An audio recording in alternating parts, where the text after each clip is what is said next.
Ноќеска, веројатно по полноќ, провалници разбиле мало прозорче на задниот дел од куќата, преку кое влегле во внатрешноста во потрага по вредни предмети, накит или пари.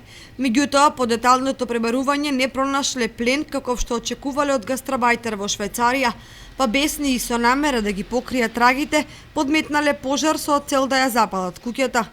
За среќа не успеале до крај да ја реализираат својата намера, бидејќи од изгорените предмети и густиот чад само се исцрнети ѕидовите и покукнината. Со помош нова трупче и низ ова прозорче влегле пробалник или неколку провалници кои ноќеска, откако не нашле ништо во оваа куќа на гастарбајтери во Мородвис,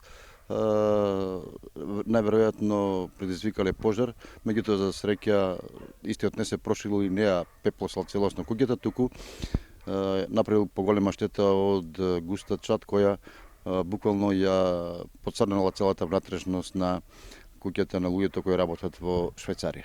Стручна екипа од полициската станица во Кочани, противпожарно возило и инспектори извршија увид во и околу куќата со цел да им влезат во трага на провалниците. Сосед кој бил задолжен да се грижи за куќата, прв забележал дека нешто не е во ред и веднаш пријавил во полицијата и кај противпожарната единица во Кочани. Гоце, викам, абе така и така, викам, онадено, викам, разбиено тук. Дојде он и се јавиме одма на полиција и пожарното. Вие прво го забележавте дека Да, немаше фалиме едно трупче што има. Оти секој ден сум. Колку часот се бали на трупчето? Па околу 8:30 и мало. 8:30 тука 9. И се посомневавте веднаш? И па одма, чим видов дека трупчето ставено таму, зазвони му на братанец му.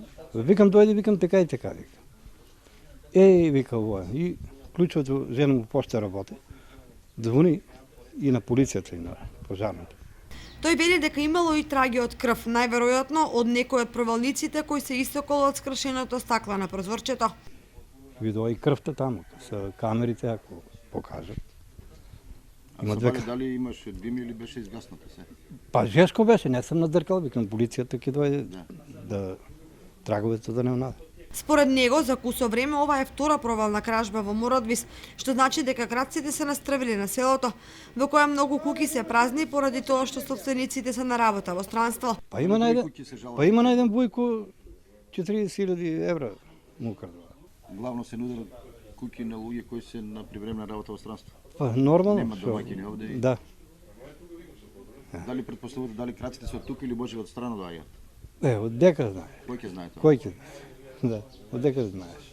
Дознаваме дека една бабичка во соседната куќа слушнала ноќеска околу 2 часот, дека нешто силно треснало, па помислила дека повторно паднала круша врз лимениот кров во дворот, па не излегла да провери. Според првични сознанија и проценки, крадците се заминале со сиромашен плен, но штетата што ја предизвикале со пожарувањето на куќата е мощна голема.